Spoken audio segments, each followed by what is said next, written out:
Boo, boo, boo, boo. Welcome, my fellow truth seekers. I am once again here to grant you forbidden information from the great beyond. Polygons. As you know, polygons are closed plane figures formed by line segments called sides connected to two other sides. These points of intersection are called vertices. Now, to name these polygons, you use how many sides they have. This one being a heptagon of 7, there are others like an octagon of 8 and a nonagon of 9. You can also label them as n-gons, where n is how many sides they have. Now there are two types of polygons as well, convex and concave. For a concave polygon, some lines containing these sides will enter the interior, while the same is not true for convex. Now, to find the length of these sides, you want to use distance formula in a coordinate plane. Now, you want to plug the coordinates forming a side into this formula, and you will know the side length. That is as much time as I have for today. Tune in next time where we will discuss the reptoids taking over our government. Boo, boo, boo, boo. Mamma mia! Today on Angelo's Kitchen, we will be cooking a recipe very near and dear to my heart. Homemade pizza. Now, for this recipe, you'll need 3 ingredients. A thin crust, delectable sauce, and our sponsor, square cheese. Now, square cheese, all the sides are the same. To find the area, you just multiply both the sides together, or to find the perimeter, you add them all up. Now, let's get to cooking. So, you want to take your crust, and take your sauce, and put it on the crust. And spread it with a utensil like a knife. You then want to take your square cheese and delectably put it just on top. And then, there we go. Now, while we wait for it to cook, we will cut to an ad break. Hello, I am Daniel O. Rito, famous inventor of the Dorito. Now, you may ask, how we're able to get so much Dorito in one bag? Simply, we hire our top scientists to find both the base and the height of each Dorito and divide it by 2 in order to find the area. And we add all the sides together to find the perimeter. Now go to your favorite store today and buy a pack of Doritos. Do you ever just walk through a door and wonder how much door you're walking through? Now we've got the service for you. Our company will send men right to your house and measure both the length and the width of your door. Now, to find the area of your rectangular door, we will multiply the length and the width.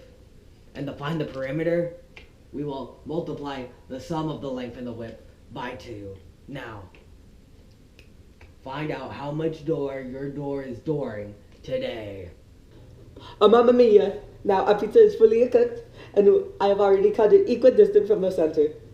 Each one of these cuts is a radius.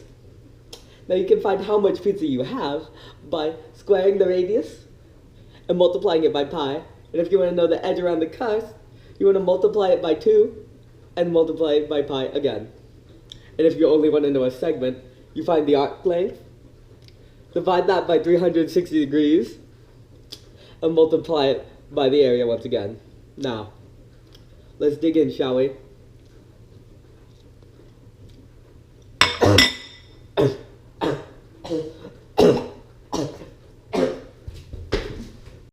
Wah, wah.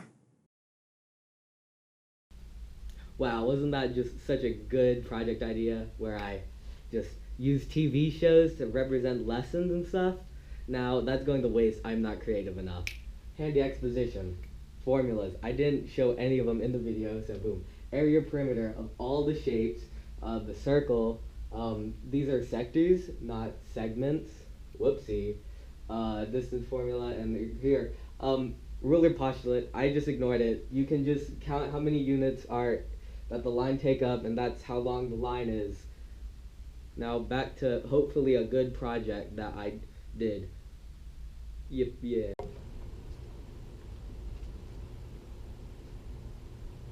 Welcome to the part of the project where I've given up.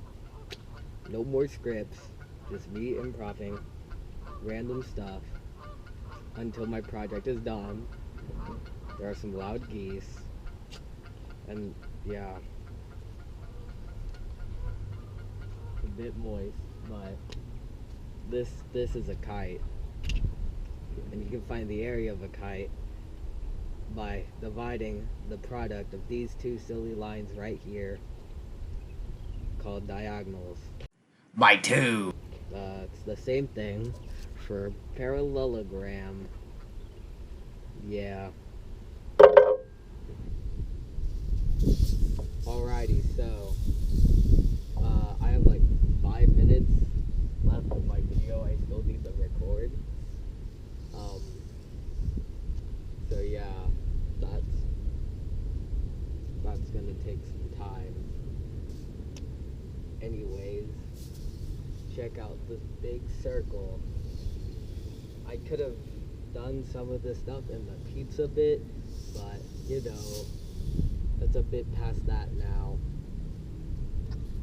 You see, you can cut this thing up into arcs, and to find an arc length, you wanna take the arc measure, divide that by 360, and multiply it by the perimeter, like a pizza crust. What a genius idea that would have been.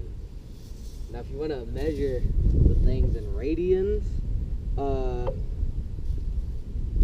you convert degrees to radians by multiplying the amount of degrees by 2 pi radians over 360, and to convert radians to degrees, you multiply the radians by 360 over 2 pi radians. Now, this hula hoop is too small. We're donating it.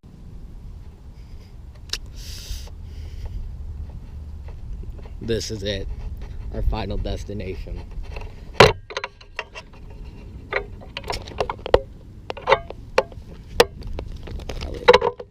Dang, this thing's tiny. Well, that's the best you're gonna get. This is a stop sign. Now, you may also recognize that this is the fabled octagon, being a regular polygon. Now, if you want to know the area of this polygon, you want to find the center point. Okay? This is the point in the center. Now, any line drawn to the center from the center point of these little vertices, that is a radius. But doesn't matter unless you're trying to find the most important bit, the apophthegm, which is a line drawn from the center point to the midpoint of any of the sides. Now if you find all the information, you can find the area, which is 1/2 the length of the apophthegm times how many sides there are times the length of the sides. Yeah. Also, center angle, it is 360 divided by how many sides there are. That's another thing. Well, I believe it is safe to conclude that this was the greatest geometry project to ever have been recorded.